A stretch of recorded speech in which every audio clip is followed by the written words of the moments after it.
we tapped in, we connected really well, and like in the private channels as well. He was dropping game, and honestly, it did change a lot of perspectives on my life.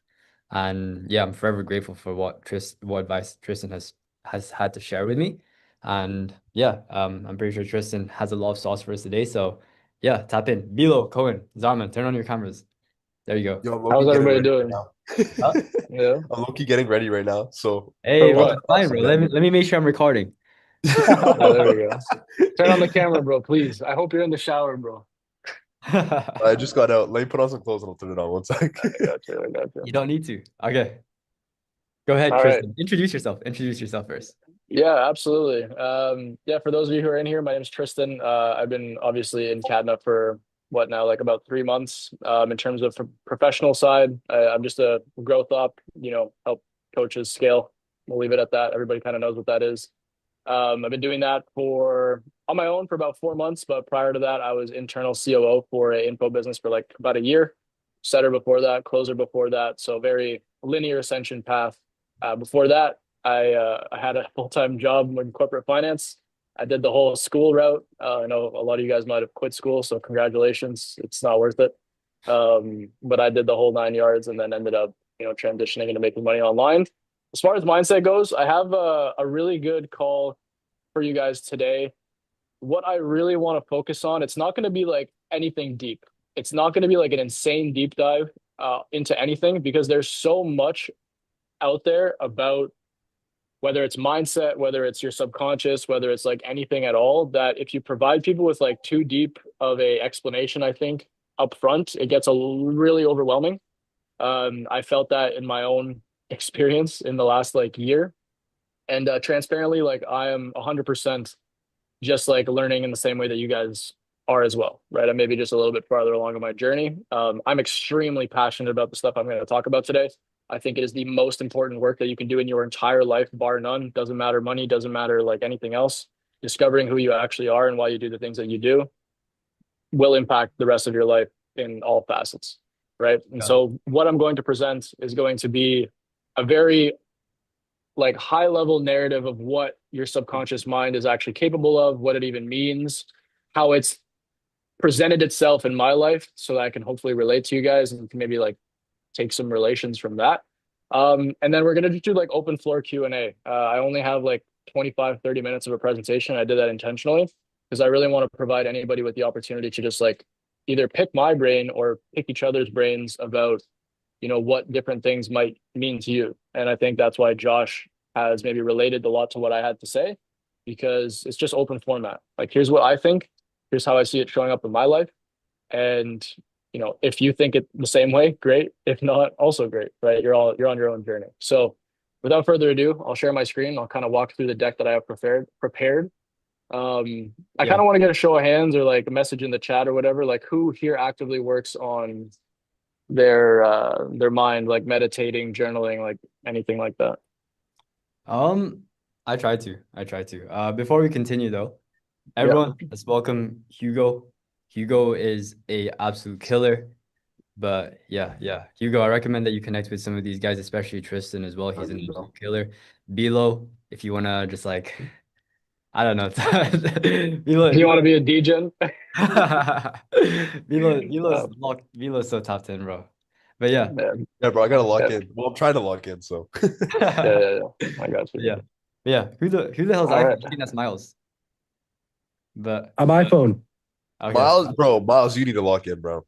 Bro, why my iPhone? but yeah, Bro, be okay, like, why nuts? okay, Tristan, let's run it, bro. Let's run it. Yeah, let's do it. Let me share my screen here. Just share the whole fucking thing. Why not? Okay, so I wanted to hit you guys with like a fucking saucy one-liner here. The illusion of choice, right? And so when I say, can you guys see my Zoom fucking thing and all your faces in it? No, you're good. You're good. No? Okay, wonderful. And when I say the illusion of choice, I don't mean to get into an argument or a conversation about free will. It is strictly speaking the illusion that you are choosing to make the decisions that you do on a day-to-day basis, because the reality is Your subconscious runs your business, it runs your life, and you don't choose any of the things that you actively do on a regular basis. In fact, 95% of it you don't choose to do. It's only about 5% that you actively choose to do on a conscious basis, right? And so I want to ask you guys, how many of you truly feel like you're in control of the actions you take on a day-to-day basis and the interactions and conversations you have with people, right? Do you really feel like you're in control of those? You can say no, you can say yes. There's no right or wrong answer. Or you could say fucking nothing. Oh no, we're typing in the chat. We're typing in the chat. Yeah, okay, I can't see it. So if you said yes, that's great. Again, there's no right or wrong answer, but essentially you're mistaken. And if you said no, then you're kind of heightened in terms of the level of awareness that you maybe the other people don't know. So let me explain what that looks like. And the way I'm going to do that is by explaining my personal experience going through this, right? This is all going to be based on my personal experience. What the fuck? There we go. So when I was 13, I played really high level soccer up until the point that I turned 18 years old, actually. And I was the highest level in my city, in my province, which is a state in the USA.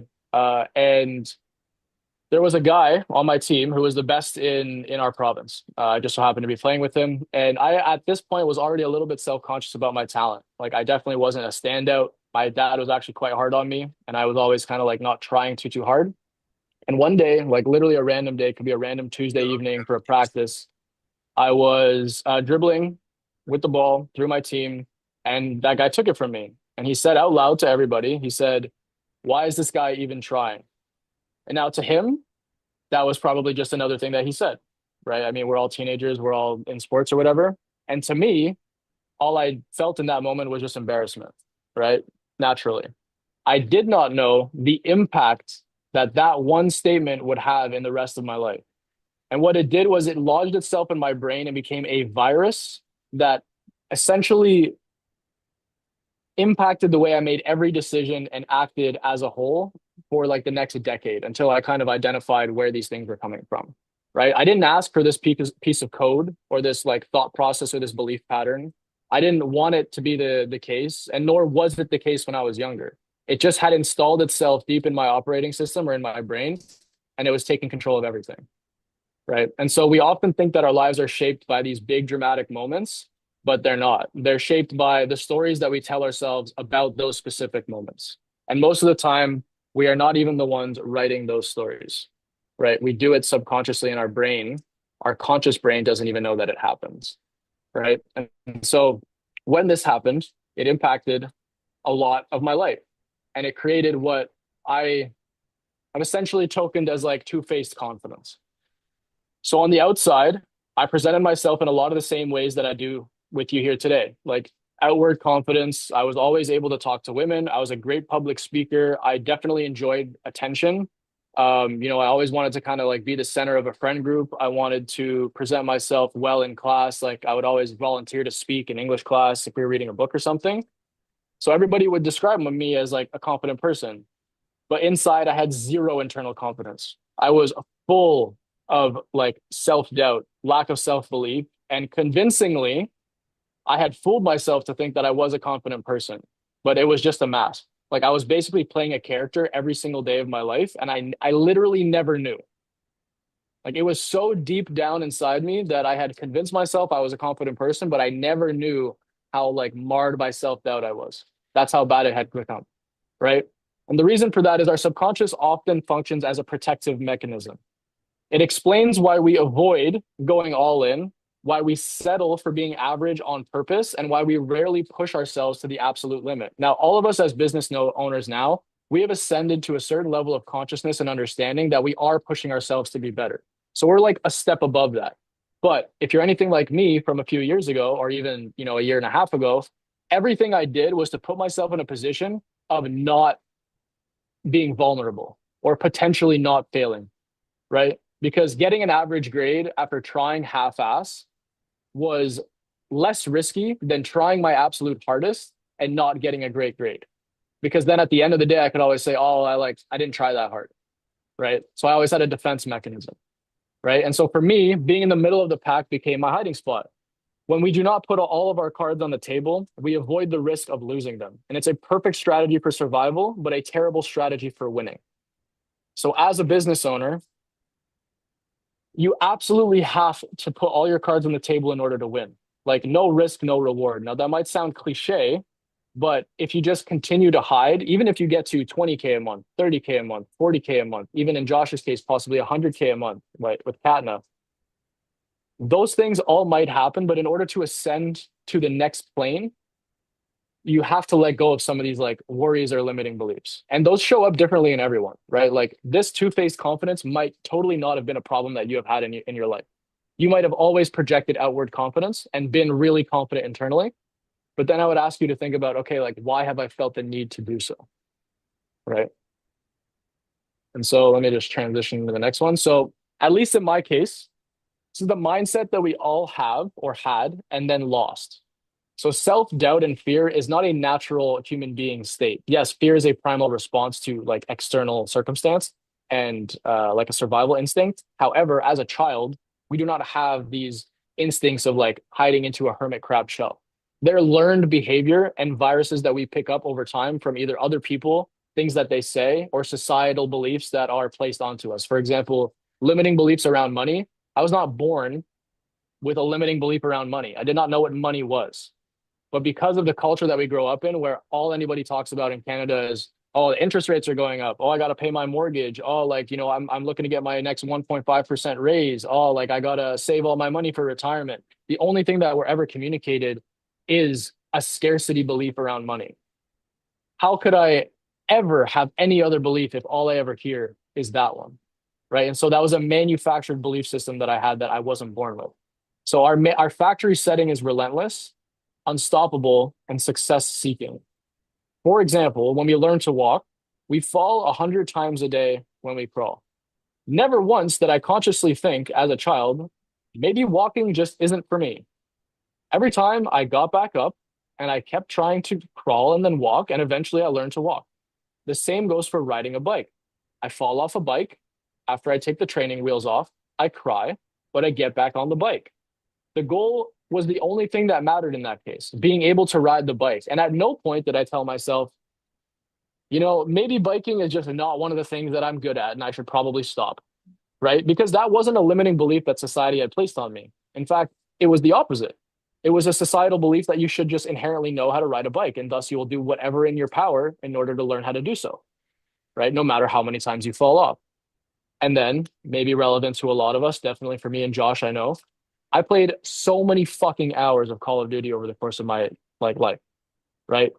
I was always trying to be the top of the leaderboard, but I would die, you know, 20, 30 times a game. I'm just chasing that like higher KD. And never once did I think, maybe the top of the leaderboard isn't for me. Maybe I am not good at Call of Duty. I respawned, I learned, I improved, and the goal of being better than everybody else in the lobby was a non-negotiable for me. I did whatever in my power in order to win, right? I played fucking like semi-pro out Call of Duty. Like I didn't take these limiting beliefs into my fucking gaming life. So why did I have them in real life, right? And what happened to that relentless built-in respawn and go again drive is that it didn't disappear. It just got buried under layers of programming that I didn't decide to have. Does that make sense to people? You can nod, you can put thumbs up, you can do whatever. All right. So let's go to the next one.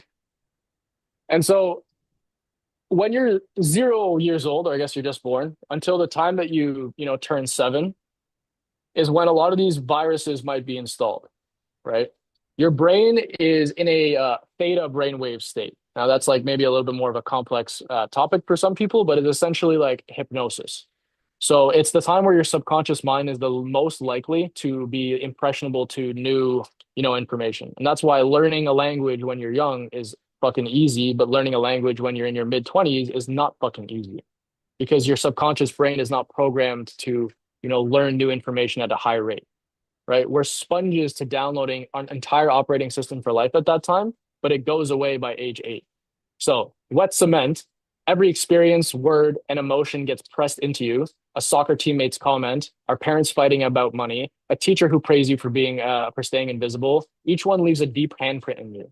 And that's why if your parents fought a lot when you were young, if you had a really harsh upbringing where not a lot of people gave you, the time of day, or you lacked love, it's why it shows up in your life today, why you like, have poor emotional response in your relationships, why you treat certain people a certain way. It's all based on what happened to you between the ages of 0 and 7, and maybe even other impressionable ages like 7 to like 14, right? And this was obviously made by AI, so rock hard by age 8 wasn't something that I had intended to put here, but I thought it was funny. But essentially, by age 8, that becomes your blueprint. And for me, it was filled with viruses that I mistook for personality. Trying hard leads to embarrassment. Being average is a safe play. I must work myself to the bone to justify my worth, right? And that's only kind of been a more recent one. So as a result of all these things that I just described, I spent the rest of my life trying to build a skyscraper of a business on top of a foundation designed to keep me in a one-story house, right? And so if you don't know a little bit more about my story, I went into corporate finance and worked in corporate finance for about 2.5 to 3 years because it just so happened to be the easiest play for me. I thought this was going to be like the thing that could make me the most amount of money. I never really knew what I wanted to do in school. I never really knew anything. I just kind of did what society told me or had led me to believe was the right play until I turned about 23 years old, went on a trip, came back, had borrowed time off, and decided, wait, I can only fucking go on a trip like once a year. Like I just borrowed time off. Like I can't take like an extra day off for the rest of the year. Like I'm not going to fucking accept that. And then, I won't get into the law of manifestation and attraction, but I quite literally manifested an opportunity into my life and took it by the balls. And that's why we're sitting here today. And so Freud's iceberg theory is kind of what, oh, there's a really cool lizard over there. So it's like really green. Freud's iceberg theory is what really reinforces this entire thing from a theoretical standpoint. So we often think that we are the captains of our own ship and we steer through life with pure logic and willpower, right? In decisions, we're all like, okay, let's make data-driven decisions. Let's, make decisions in our business that are what we think is the best thing to do. But a lot of the time, it's only 5% of our brain making these decisions. 95% of it is in control, and we are not in control of it, right? It reveals that the vast majority of our behavior is dictated by hidden forces beneath the surface. So at the top, you have your conscious mind, which takes up about 5% of your brain. And then in the below here is I think it's like the pre-conscious. And this is like where logical decisions are made, right? So this is like, okay, like I make a decision because of this. But typically we make decisions based on emotion and our subconscious, and we justify them based on logic, right? For example, if I wanted to get a MacBook and it was 10% on sale, I don't want to get that MacBook because it's 10% on sale. I want that MacBook because of the status that it might provide me with and the feeling that I'm going to get from it. That is a subconscious emotion. I only justify that purchasing decision by the logic of it being 10% off, right? And so in your subconscious, you have things like trauma, emotion, primal motivation, and selfish desire, right? So the 5% conscious is the CEO of your reality. It represents your logic, your willpower, your conscious ambition. It's the part of you that buys business books, sets new ambitions, New Year's resolutions, and declares that this year I will double my revenue and scale to 7 figures. It's rational, driven, and goal oriented. But the 95% subconscious is your actual operating system, like the code that you have installed in your computer, right? Like the apps and stuff like Slack and Zoom and Discord and WhatsApp. I'm just reading the ones off my doc. Those are like the 5% conscious, but all the code that goes into programming those and like your OS on your Mac, that's like your subconscious. You never even see it. You don't acknowledge that it exists, but it runs everything, right? It stores your childhood conditioning, your fears, your automatic emotional response. While the conscious mind wants to expand, the subconscious is often programmed with survival-based viruses like success is dangerous, money causes conflict, and I am not worthy of abundance. When the 5% conscious desire conflicts with the 95%, it is not a fair fight. It's a fucking massacre.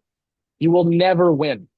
The 95% wins every single time because it operates at a speed and depth that the conscious mind cannot fucking touch, right? And this is why the real world consequences show up. And you probably have seen these maybe in your life or in your business at some point. The self-sabotage loop.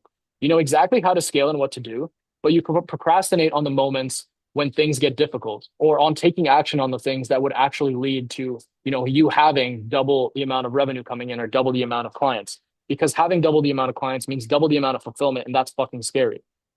Right. And then chronic procrastination. Your logic says, yeah, I know obviously I need to do the work, but your subconscious says stay safe in hiding because that is easier for you to accomplish. And then decision fatigue. You use 5% of the effort to fight 95% resistance, meaning that when you're making these massive, massive decisions, you feel exhausted because there's so much friction between what your conscious mind wants you to do and what your subconscious mind wants you to do. That's why when, you might want to go make a big, big purchase, it's extremely like there's a lot of friction. Like, let's say, for example, Josh, I'm going to use you as an example. Like, you made it like 100K in January or whatever. And you're like, I don't know if I want to go stop living in my girlfriend's parents' house or something. And then now you made the decision to get an apartment and you felt massive amounts of friction in making that decision over time. Now, the reason for that was because your subconscious mind kept making the decision for you. Logically, obviously, you made this amount of money. Yeah, it makes no fucking sense to live with your girlfriend in a house that isn't yours. That makes no fucking sense. But the scarcity emotion and like the emotional response attributed to having an apartment that might cost you like £4,000 a month, that was too fucking like impactful for your nervous system to actually go out and make that decision. That's why you felt so much friction. It's not a character flaw. It's not a bad thing about you. It's quite literally a programming conflict in your brain. And until you update the underlying code, there is no amount of willpower or anything that will override the architecture of your subconscious mind. The way it shows up is our brain's Google. Okay, this is the reticular activation system. Now, I could talk for quite literally 4 hours about this, and there's research upon research about how this actually works, but I'm going to oversimplify it for you. It is how our faulty programming controls our daily reality. Our minds generate roughly 60,000 thoughts every day. It's like anywhere from like 12,000 to 60,000. And the vast majority of this processing power occurs subconsciously and automatically. Do you think you could consciously think 60,000 things a day? No, there's no fucking way. You would be in a fucking mental asylum, bro. Like, it's impossible. And so your subconscious automatically is making these decisions for you. And so you need to think of the RAS, the reticular activation system, as your brain's personal search bar on Google. It filters millions of data points every second and shows you only what your subconscious blueprint says is important. The programming in your mind might be, I can't close high ticket deals, right? And your reticular activation system magnifies every hesitant prospect, every unanswered email, every question that they ask, every objection that they give you, and makes you blind to the buying signals from the whale sitting right in front of you, right? So if you're on a sales call and you constantly tell yourself, oh, I'm not a bad closer, or I'm not good at sales, or my product is not worth the price that I'm charging it, or any of these things, every single time somebody throws an objection at you, your reticular activation system is automatically going to have the emotional response attributed with like, oh yeah, it makes sense, right? Like, what's the easier thing to do? Overcome an objection or fall into the emotional response mechanism of, yeah, that makes sense, right? And that's why Josh, like, I'm just kind of picking on you a little bit because we've had a lot of conversations about it. But when you first started Katna and you introduced Daniel into, your sales team, and you literally communicated to me, like, somebody would give me an objection, and I'd be like, yeah, that's fair. Like, the only reason you were saying, yeah, that's fair is because you genuinely didn't believe in something, or your reticular activation system was providing you with that emotional response, right? Whereas if you had 100% conviction and your subconscious was 100% on the same page as your conscious mind, you wouldn't have fucking said that. You would have overcame the objection because you had 100% conviction in that product, right? Or what you were able to do for that person. It also shows up in, I can't find good talent, right? Your RAS will show you every lazy employee and bad applicant, or all the flaws in an employee currently. And it'll filter out all the A players that are quietly looking for an opportunity right under your nose, right? Because it's the same concept as like, okay, if I ask you to close your eyes right now, and then I said, okay, I want you, when you open your eyes, to think about all the red things in your room, point out all the things that are the color red. Okay. And then you open your eyes and you point out all the things that are the color red. Well, when I ask you after that, okay, can you point out all the things that are white, or name all the things that are white to me? You'd have a really fucking hard time doing so because you weren't consciously thinking about it, and your subconscious mind was programmed to think about the other thing, right? Our reality is just a printout of our subconscious search history. We don't get what we want in life. We get what we are programmed to look for, right? So that's a lot about like the law of attraction, which is fucking real. And so the business decisions, this is kind of like an extrapolation of what I just said, the business decisions that aren't actually decisions. So we often convince ourselves that we are making rational choices in business, but our subconscious mind is frequently pulling the strings. I once knew a project was worth 20K, but you sent a proposal for 5K. My conscious mind said, okay, let's get a foot in the door with the customer, but it's just 5% acting as a press secretary, creating a plausible story for a decision that was already made by the 95% of my mind, right? I'm not worth 20K. Rejection is painful. That's the real reason that you underprice yourself and you don't charge high ticket prices. That's the real reason you're scared to bump your prices, right? Because you're worried people are going to say no, but you're not worried people are going to say no. You're worried that you're not worth it and that, the rejection from that no is going to be too painful for you to handle. It's quite literally a defense mechanism. Avoiding posting content on social media. I changed it to this because I thought it was very relevant. We might call it not having time, but it's 100% feeling like the 13-year-old self, in my case on the soccer field, that was terrified of being seen and judged by others. I had a post, and it's all relative in terms of viewership and like what's big and what's not. I had 85,000 people see that. If you would have told me 3 years ago, I made a post that 85,000 people saw, I would have been freaked the fuck out because that gives 85,000 people the opportunity to judge me and everything I said in that video. I got fucking comments on that video that said, this guy's dick riding Nick Setting. He's bouncing on it. Bro, 3 years ago, I would have been like, I wouldn't have known how to handle a comment like that. And now I just think it's fucking hilarious, right? In the same way I posted a video where I was talking about my post-call process that I use for my clients. Some people said it was retarded, right? Like in terms of like, why would you do that? That's too much email, like all this different type of stuff. And as opposed to looking at that or being scared that people are going to have this criticism, I just open up myself vulnerability, like from a vulnerability standpoint to delivering this value, showing people the authentic side of me, right? Refusing to delegate is another huge one. It's faster if I do it myself. I know it'll be done well. That's really just a program inside you that says, I can't trust anyone. And it might be a pattern downloaded from an unreliable parent or a partner many, many years ago.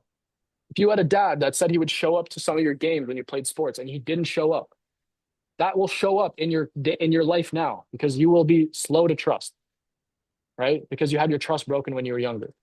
We are not always making business decisions. We are often replaying childhood survival strategies. Those strategies were designed to keep that 7-year-old version of us safe.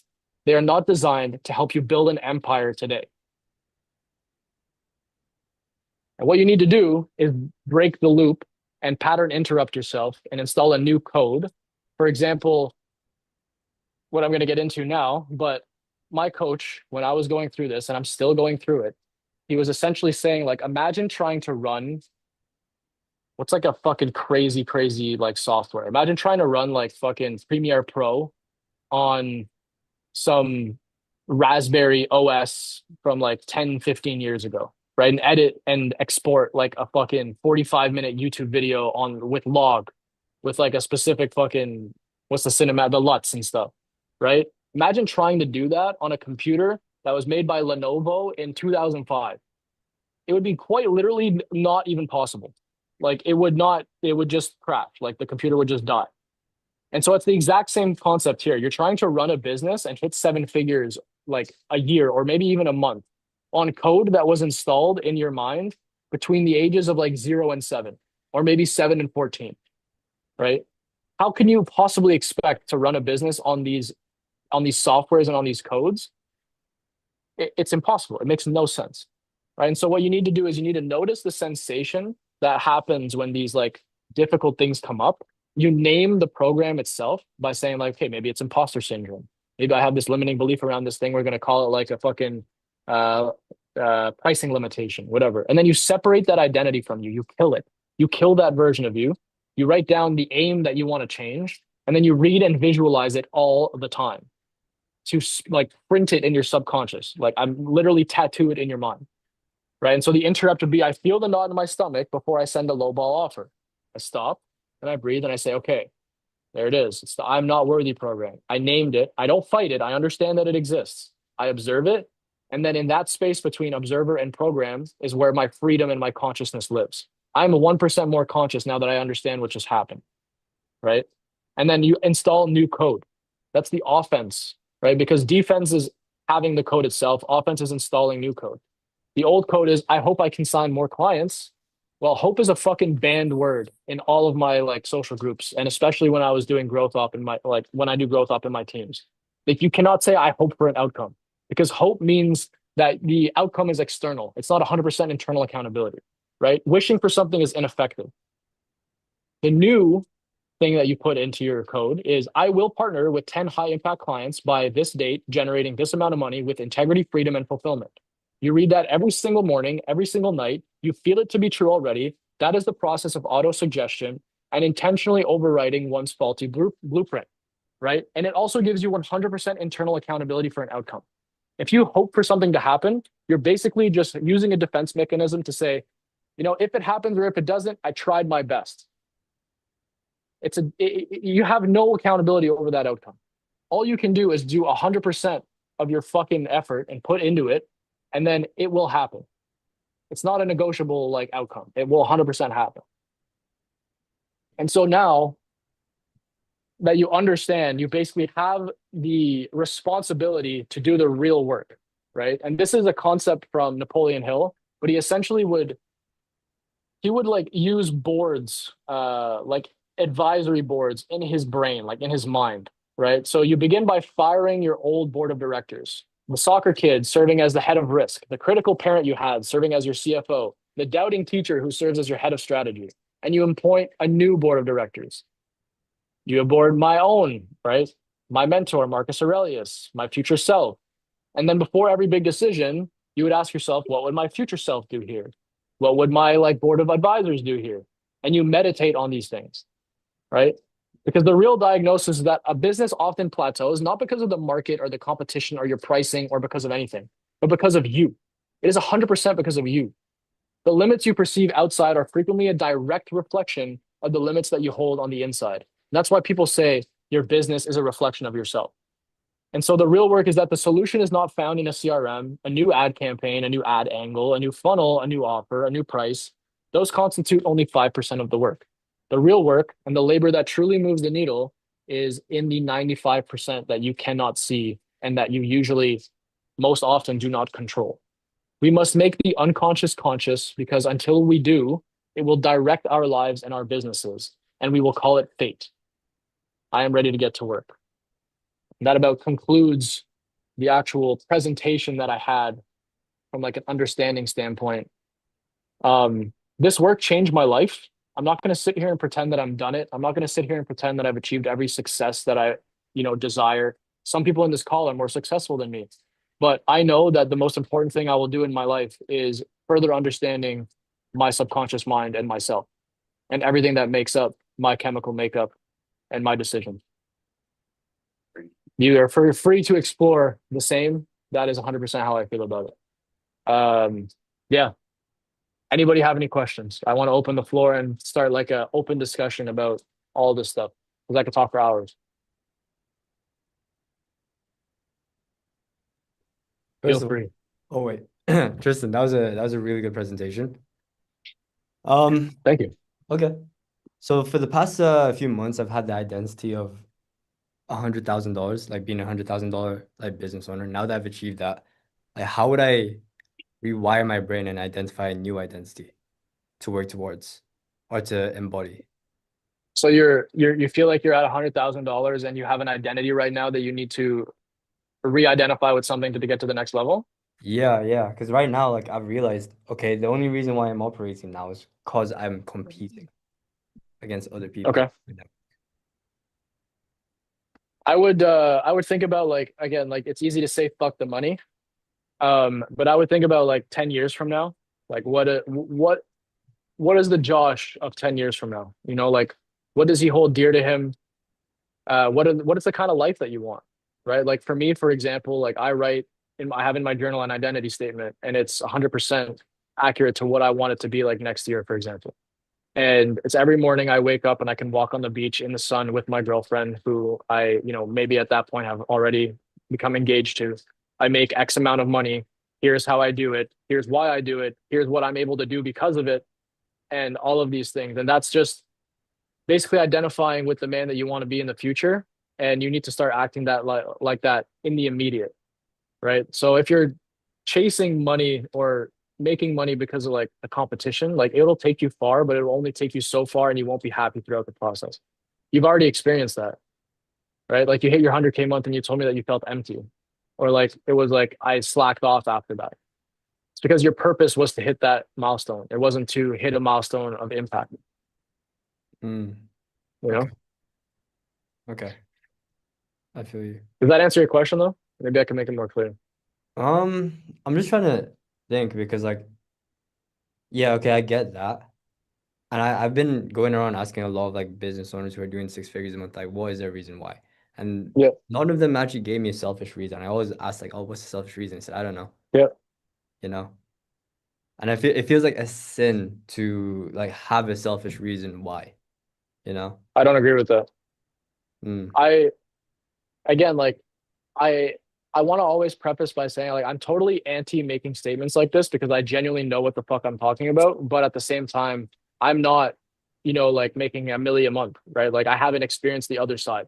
So what I will say is that like all these business owners who are making six figures a month or whatever and say that they don't have a selfish reason why, it's probably because they've achieved that selfish reason, right? mm, And so if your selfish reason why was to like have financial freedom or have money or have a Rolex or have a car, once you achieve that, the selfish reason why probably dissipates. And then you start feeling lost because in order to get there, you use that selfish reason. So now you need to find a new reason, right? And you're in that transition period where you need to find it. And there's not like an easy way of going about it. It's just kind of meditating on it, journaling, reading, right? Understanding what is actually going to bring you happiness in 10 years and stepping into the identity of the person that has those things. I see. I see. That makes sense. And I wanted to bring Bilo into this because I had a conversation with him as well. Yeah. Like Bilo, you're someone that's made like a lot of fucking Hella money. bread. So, so like, what was it like for you? And like, how did you like find like the reason Okay, why? so kind of like when we had that conversation, um, I felt like so lost, kind of. And I'm gonna go like really deep for a sec. Um, it was 2024, like November-ish, and it's like when I hit like my first shit ton of money. And then I was like, yo, like, what do I even do? So I started buying like literally everything I possibly could buy. I was buying like jewelry, cars, freaking a dog, like literally everything. And then I realized like, yo, I'm still like, I'm still me, and I'm still like, I still have this weird feeling inside of me that's like, it doesn't go away. And like, no matter how much I buy things, I always think that like whatever I'm gonna buy is gonna fill that kind of like gap. And then I realized like it just doesn't go away. And then I started doing things like I told you, like whether it's like going outside or for me, it's MMA and boxing. And that's like the only time I feel at peace. And then as I do that, I kind of have clarity and I'm like, yo, like now I can think about what I actually want in life. And for me, it's like the goals I told you. Like, one, I want my kids to be set up in the future. So that's my new reason why. Another thing is like I want to like experience so much more stuff in the world that's not like maybe money stuff, but it's like that kind of gives me my purpose why to move forward. And it's also like I want to be able to like take care of my family, my sister, everything like further. So maybe I'm good off now, but my new reason why is to make sure like every single person around me that I love and like care for is good too. Hmm. So I feel like it's just like about finding that new thing, like Tristan said. And it's just how Yeah, you go about it. it's the It's next specific to step, you. bro. Yeah. Yeah, It's very it's the specific next to you. one. I agree. I agree. I feel you. No, I appreciate that 100%. Anyways, guys, do you have any other questions? Yeah, open format, guys. Like I know it's like if you were to ask me 3 years ago, if you were to ask me 3 years ago or tell me that, hey, Tristan, in 3 years, like you're gonna meditate every day, you're gonna journal every day, you're gonna believe in the law of attraction, you're gonna, write down your thoughts and your emotions, I'd have been like, dude, are you fucking gay? Like, shut the fuck up. Um, but just being open-minded to everything, I think will take you like really far and will just also like bring you peace. Like I'm not a Christian, or I am actually, but not like I don't practice it, and I'm relatively agnostic. But I had a conversation yesterday at a dinner here in Miami, and like we were talking about the Bible, and I was like, extremely interested in reading the Bible, not because I'm practicing religion, but just I have an open mind. Like I want to learn. Like I want to know what other perspectives exist, right? Because the Bible isn't only about religion, it's like principles and frameworks about life in general, right? And a lot of these self-help books you're reading are the same, but they're just not religious. Mm. So, um, yeah, Tristan, can I ask you something somebody real else quick? talk. Yeah, ask me anything, bro. So basically, I know like a lot of people journal different ways, right? Yeah. How do you recommend journaling? Because like for me, it's just like I know you said you write out like your like how you see yourself in a year, like specifically. For Mhm. me, it's more so like I kind of like write out my end like life goal in detail, but like I want to like hear like your perspective on like how you should be journaling properly. I don't think there's any right or wrong way to journal. Like it's 100% personal and it's 100% based on like what you're trying to get out of it. So if you have a specific, thing that you're trying to accomplish with it, then your experience will be different. For example, me, when I started journaling was after like a really hard breakup. So I was journaling about how it made me feel, right? So I could put my thoughts on a canvas. That's why therapy worked really well for me as well, because I love to just fucking talk. Right. As you can see here, I fucking haven't stopped talking. Right. I love to talk and I love to tell people about my emotions and I love to all this stuff. So it was like an outlet for that. But eventually, like you get over that. Right. Yeah. And so now, for me specifically, I use journaling for auto suggestion. So I write down the man I want to be, the beliefs I have or want to have, and then I want to ingrain in my mind and I just write them down. And I just do that. Um, Alternatively, I also just kind of like talk about how different things have made me feel as well. Um, but yeah, there's 100% not a right or wrong way to journal, like whatsoever. All right, sick. Thank you, bro. I got you, bro. Does that answer your question, G? Yeah, I love it. All right, Tyler, bro, you got your hand raised. Right, this is going to be a little bit of a weird one, yeah. Do you not Yeah, I love it. this is kind of a mindset thing, yeah. But do you not hate it when people are the same age as you or younger and they're now more successful? Like does is that fucking pisses me off and I hate it and I then start Mhm. envying them and then I want them like gone. It's a totally reasonable like emotion to have. Like I don't want you to think that that's like you're crazy for thinking that. I literally posted a video on Instagram like 3 days ago, quite literally exactly about this. Bro sending death threat. I literally posted a video 3 days ago because I was thinking to myself, I don't even remember how it came up, but I was seeing somebody on Instagram doing what I do, like, and more successfully than me, like almost a decade younger. Like I'm Unk status, bro. Right? I'm 25 years old. There's kids 16, 17, and we're surrounded by them all the time. Like you're fucking what, 17? Yeah. So it's like I'm surrounded by people who make more money than me, who are more successful than me. And I would always constantly think to myself, what if I had started when I was their age? Right? What if I was doing the things they're doing now when I was 16 or 17? Where would I be 9 years later? Well, it's pretty easy to fucking paint a picture. Like I would be super fucking rich, right? Yeah. But at the same time, it's just like I am only the man I am today because of the stuff that I went through. I only believe in the things that I believe and have the values that I have because and work in the industry that we work in because I went through the process of learning I really don't want this life. Right. I went Mm. to school. I worked in corporate finance for 2.5 years. Like I got to the breaking point of I don't want this anymore. And I wouldn't be as hungry as I am today if I hadn't have gone through that.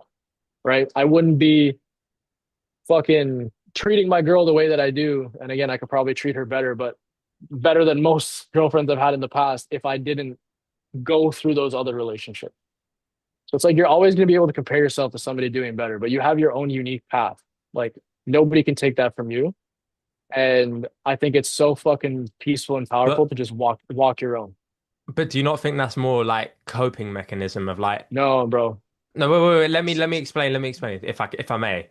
Yeah, absolutely. Like, I 100%. feel like if someone's doing better than me, with all due respect, I know this sounds very wrong, but I fuck it. When, especially if they're my age or younger, I then Yeah. despise them. I then hate them, even though they've Hmm. probably done nothing to me. And if I've got an issue with them, like I fucking hate them.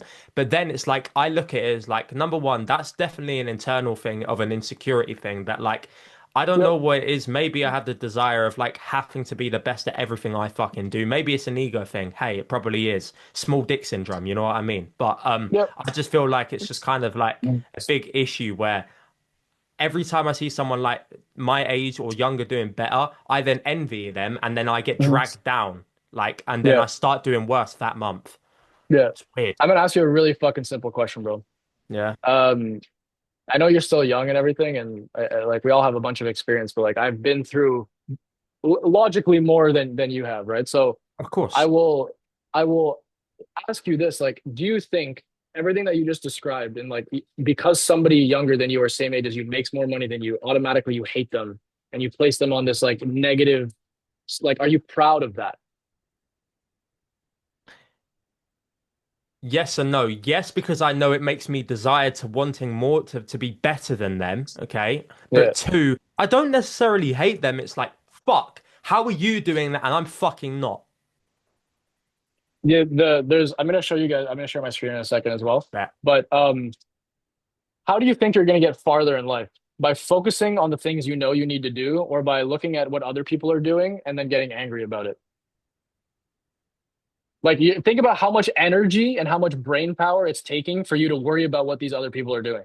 That you could be placing that same energy, because we only have a certain amount of energy in a day, that same energy into your specific vertical that you know you're the absolute best at. fuck, because yeah. because I feel that, bro. Like, you don't think it feels shitty for me to like not be financially free and not be able to retire my girlfriend yet and be 10 years older than kids who are fucking buying McLarens? You don't think that feels like shit? No, it Yeah, it does. doesn't feel great, but I'm at peace with that Mm, because they haven't had the experience in life or the haven't gone down the path that I did. My path is yeah. unique. And I will not get to where I want to be by constantly scrolling on Instagram and looking at these kids and being like, oh, how did you do that? Maybe I want to do that too. Like, and I Oh, fell yeah, into a yeah. fucking trap like 2 weeks ago of doing that. I was like, fuck, bro, I got to make more money because I'll look at all these fucking kids like making more money. Even guys in this community, like you guys, bro, you guys are winning. I'm like, fuck, man, I'm not winning yet, you know? And Mm. it takes so much fucking energy in your mind to think about that. Whereas if I just put that same amount of energy into the vertical I know I'm incredible at, I will automatically just be more successful. Bro, you Like need to it's start just, making like 20-minute YouTube videos. bro, I might at some point I might start fucking coaching this shit because I'm so passionate Yeah, about it. bro. I can't Um, lie. I don't give people ego boosts in it, but I rate it. yes, F4, you can absolutely add something. Yeah, for sure. So, You've always got something to add. now, but I'll share this basically, after. There we go. But I went through basically, I went through a breakup like a year ago, and I can't lie, I kept punishing myself for this breakup, right? And I actually feel what you're saying. I do feel what you're saying, but now I actually had a friend telling me this, and it hit me. It genuinely changed my perspective. He basically told me to not punish yourself for something that only time could have taught you. I was like, I love that that. is actually true. Can't punish I yourself. love that. I'm gonna write that shit down. I think you have to have a certain amount of brain like neurotransmitters to understand what you've just said. I don't understand that. So I said, essentially, yeah, go ahead, yeah, go ahead. you explain it. You explain it because I'm not this crazy No, no, coach, no. I right? want you. No, it's your statement, bro. It's your statement. I want you to explain it. Okay, cool. So, essentially after this breakup, it was essentially my fault, right? And let's say we went through this breakup because I was nonchalant. But I thought I was just being logical. That's we're men, we're logical, right? But Mhm. now Mm, once I actually went through that breakup, I realized that hey, I should have done this instead. And if I actually done that, I would have saved the relationship. And who knows, would have been together today. And that just kept eating me up. Um, but now after I heard that statement, I was like, man, I'm at peace with this because I know now if I get in the next relationship, I'm gonna be a better man, right? I'm gonna know exactly what to do. So essentially, you can't punish yourself for not knowing that something that only time could have taught you, you know. Yeah. So you have to just be okay with going down the path, right? And keep looking forward. Because when you look back, you're just gonna hurt yourself. 100%. Like the thing is, guys, like we all know, like think about how much money we've all spent on coaching and mastermind events. Like I just dropped fucking like 3K, over 3K in my currency to be here. And like I'm, not in the most fucking liquid position right now, but I'm putting myself in a comfortable spot. And the thing is, all the information I'm going to learn here is going to be valuable. But at the end of the day, how many times has somebody told you something that would or wouldn't work and you went and did it anyways Anyway, if they yeah. said it wouldn't work because you had to learn it for yourself? Like when I was working internally for a guy last year, I could not tell you, and I can't count on two hands how many times this guy fucking told me, listen, this is not going to work and here's why. I was like, okay, well, here's my reason why I think it's going to work. And I had to learn those lessons by myself. And like F was saying, that's something only time could have taught me. Like you can instill so many lessons on people and say so many things, and everything I've communicated to you guys today is obviously like a lesson in and of itself. And I could have sat here and spoke for 3 hours, but until you actually like take the time to understand it yourself, or actually go through like a negative experience as it relates to it, and you learn the lesson, you will never internalize the information, right? Because you don't have like the emotional response to it. Does that make sense? Yeah. Yeah. And so to further reinforce what you were saying earlier, Tyler, about how like, you're being motivated by the desire to like beat these people out or anything like that, I want to show you this chart right here that I've shown Josh a few times. Okay. You guys can put in the chat if you guys have ever seen this chart. I got shown this chart like 7, 8 months ago, and I'm still working on it, but it has also changed my life. Basically, where you're operating from right now is a extremely low level frequency and is taking up an insane amount of emotional energy for you to do it, right? And so a lot of people, when they try to be success or they want to become successful in the early stages, you're chasing like the feeling of something, right? And so you may be doing something out of shame for where your family came from, or guilt for something you did to somebody else, or I don't even low key know what this word means, so we're gonna skip it. Grief. And then yeah, and then I know grief, but Oh, apathy is what I don't know what it means. Grief, like like you're chasing money because you like lost someone or you lost something, right? Or out of fear for a reality. Like that was me for a long time, like out of fear that I would have to go back to a job, or out of desire. For you, you're doing it out of anger, right? So no, you're I'm doing literally that out of pride. okay, you're doing it out of pride then, right? But then look at all these other things that you can do it out of. So all of these down here, like below the green and below, they're all like not sustainable. Because at some point you're going to pass these people. And at some point you're going to achieve the things that you want to achieve. And so when that happens, you have exactly the emotion that Josh felt, at the end of January. I hit my target. I won the game. I beat out my competition. What now? I'm on top. What now? Right? And then you fucking lose the motivation to work as hard as you were working to actually get you to that point. And that's why people have 100K months and they drop back down to 50K. And then they think it's because of their systems, but it's really just their internal motivation, their internal identity. It's Mm. it. Right. And so the best, I mean, enlightenment is one thing where we're not going to go into like, but this is like ultimate consciousness.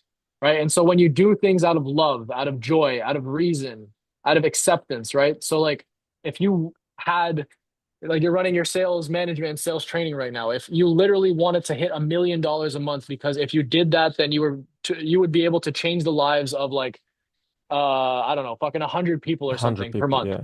Yeah, 100 people per month. And you did that because you loved those people. It's way more sustainable because even after you get to $1 million a month, you're still doing it for the love, right? It's not a low frequency and non-sustainable emotion or energy. It's highly sustainable. Sam, go ahead. Yeah. So, Tristan, quick question, like just a little bit of context. When I started working with Josh, like I was doing nothing. Then like I am around 10K right now.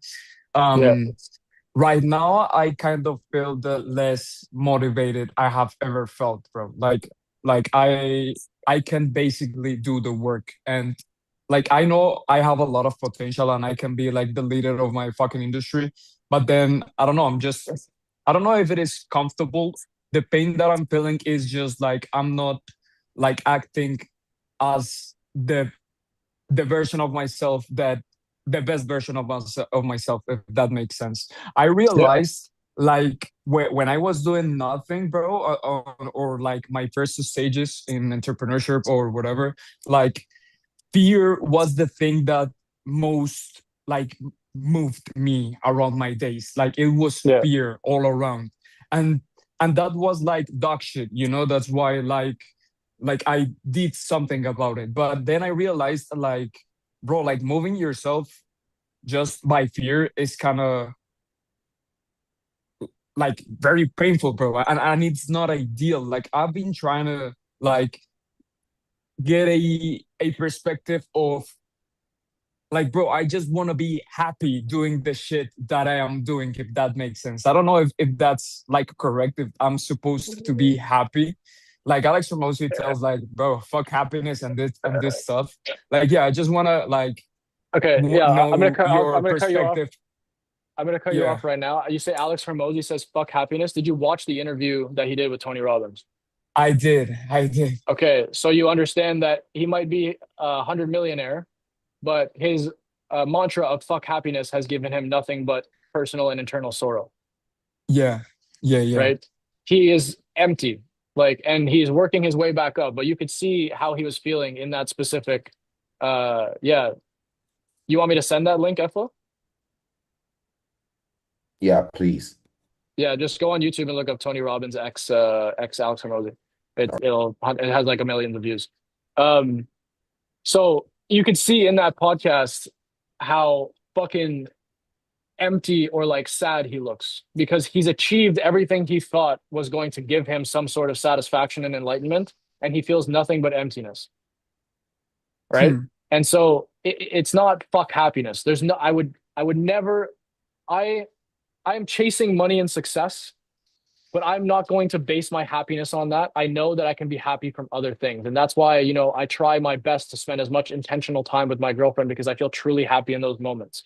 Right. And I do things like come to events like this or like go snowboarding or like do these things because I feel happy in those moments.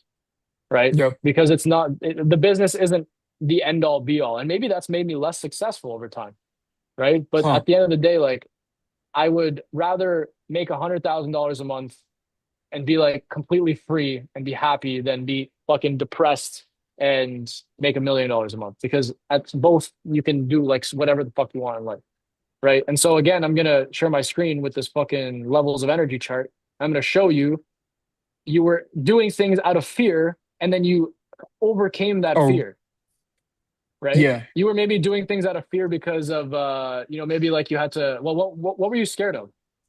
Like just like I dropped out of college, so then like all my friends were like, bro, you're like throwing You're your fucked. life and Yeah. stuff. And also like Yeah. my parents were not, yeah, like they weren't supporting me that much because they didn't believe in me.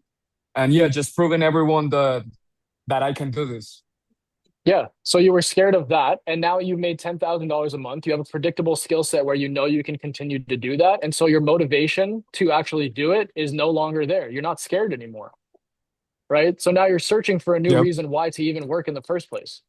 And so you're ascending through this levels of energy chart. Maybe next it's going to be like, oh, I want to buy a fucking, I want to buy a Ferrari 488. Well, from 10K a month to that is quite a substantial fucking jump. But essentially, like you might be operating out of a desire for something. And then eventually, maybe you're going Hmm. to see that people in the space, in the personal branding space, in your niche or whatever, are taking over market share from you, and you're going to get angry.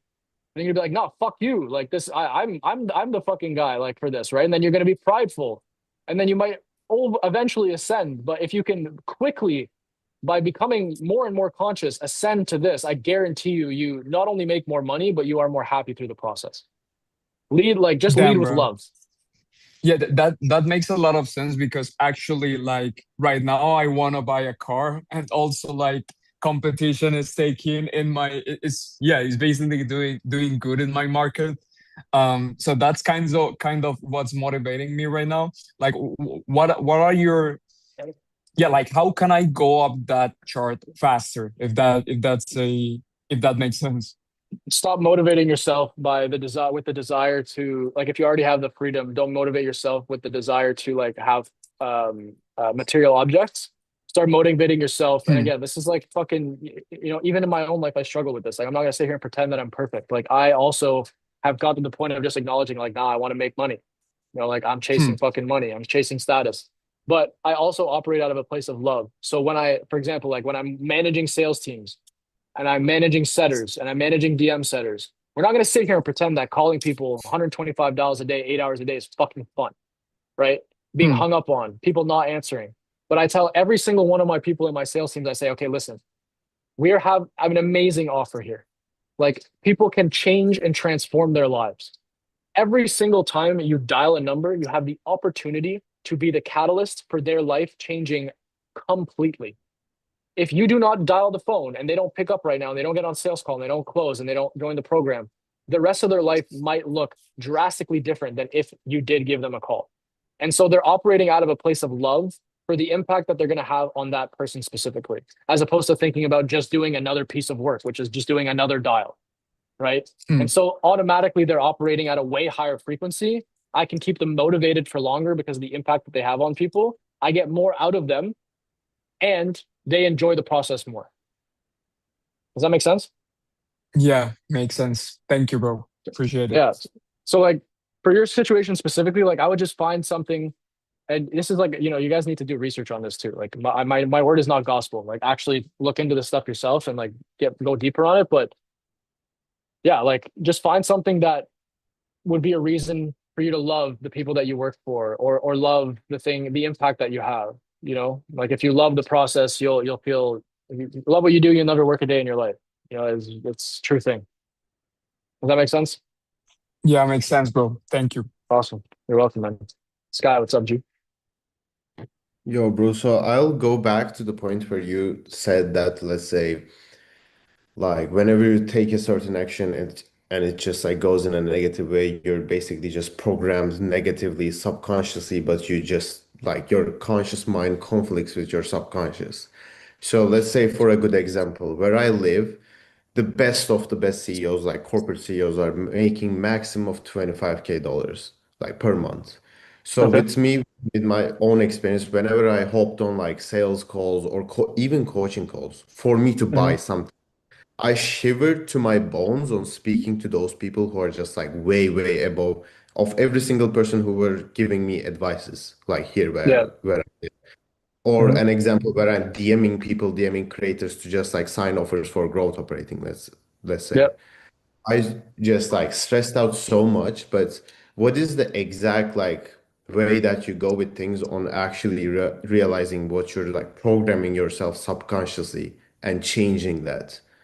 Like, how can I find the underlying subconscious programming which conflicts with my decisions in those Yeah. acts to consciously just find out, okay, this is what I'm actually thinking behind my mind, and this is the way that I can change it. Like, how do Your I find?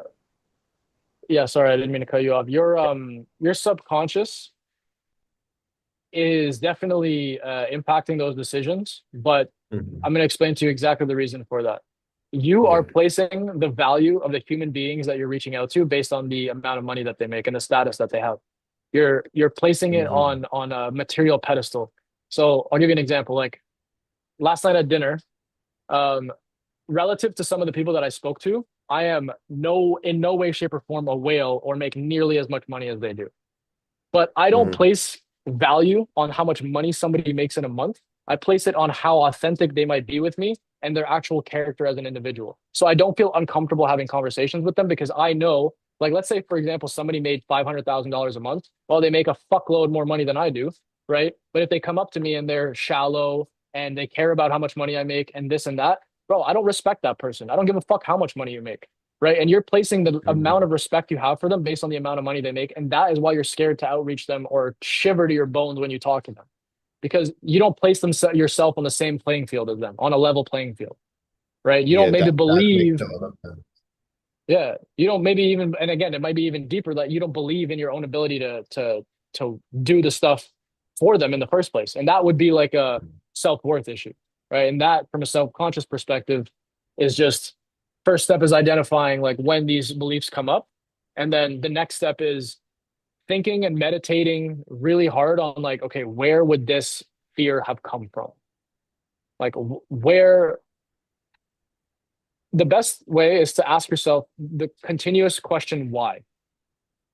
I shiver to my bones when I outreach these people. Why? Oh, okay. Maybe I'm scared that they actually answer. Why? Oh, maybe I'm scared that I can't really deliver on the service that I would, be able to provide them. Why? Oh, maybe I'm not confident in my product. Why? Oh, maybe, it's not good enough. Why?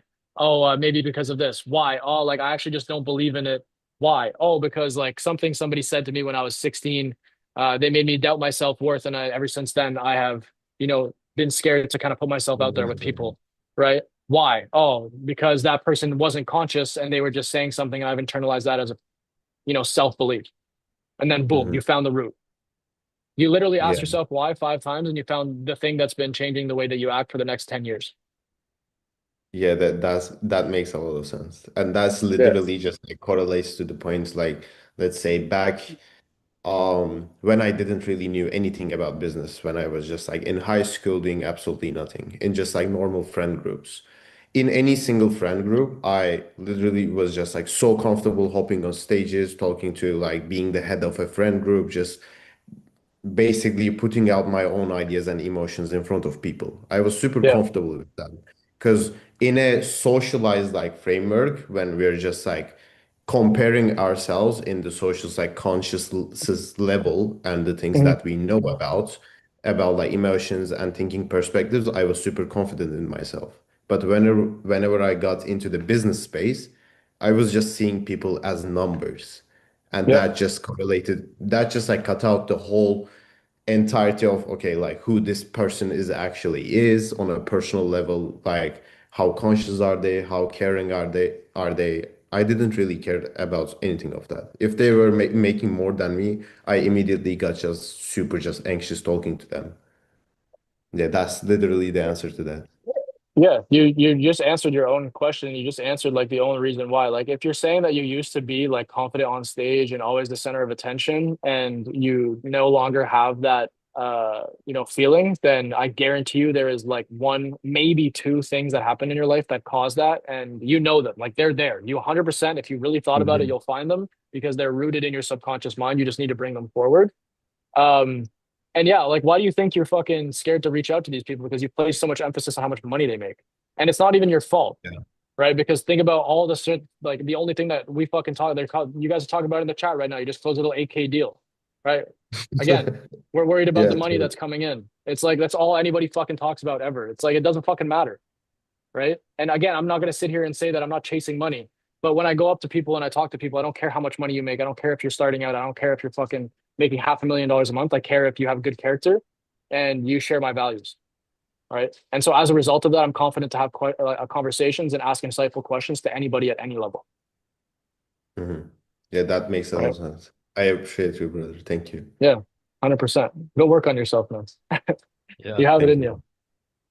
All right, guys. I don't want to take too Uh, much of Tristan's time, yeah, but you're good. that's a fucking sick call. Honestly, it's a really fucking good call, bro. Honestly, it opened my eyes, and I hope it opened up a lot of people's eyes in this call as well. But Yeah, yeah, for really sure. good. I'll make a fucking direct call to action, guys. I am no coach. I just care a lot and I'm very passionate about this stuff because of the impact it's had in my life. I think it's possible at one point in my life I might desire to coach this, and thus, if at, you have any feeling at all that you want to have a conversation about this or you care to explore it further, feel free to reach out to me. I will coach you, let's say one on one, 100% for free, for nothing other than the fact that I absolutely love to do it and I would love to practice. Zero, upsell. I'm not going to say, hey, come to my mastermind. I'm not going to say, hey, it costs money. I 100% want to practice and see how I can impact more people. Because I mean, you guys can hear it in my voice and the way I've delivered this. Like, I really give a fuck and I really love talking about it. So, yeah, that's my last call to action. If you care to do so, great. If not, understand. But either way, I would explore the things that we've talked about today in your own life and see how they might be able to change your perspective. Let's run it. Let's run it. Let's run it. Yeah, All the right. completely like new approach to like the whole identity behind it because it's like a lot of people just say embody that identity, but you keep you deep dive into it where we actually understand it to that level. Yeah, embody the identity is great. Like, yeah, 100%. How do you fucking do that? Right? Like, it's like, Yeah. oh, handle the objection. Okay, well, you need to fucking show me how, you know? So, Yeah, anyways, appreciate you guys. I've thoroughly enjoyed this. And yeah, DM's always open. let's do it. All right, take care, guys. Hope you have a great weekend. Peace. Thank Peace, you. boys. So, boys.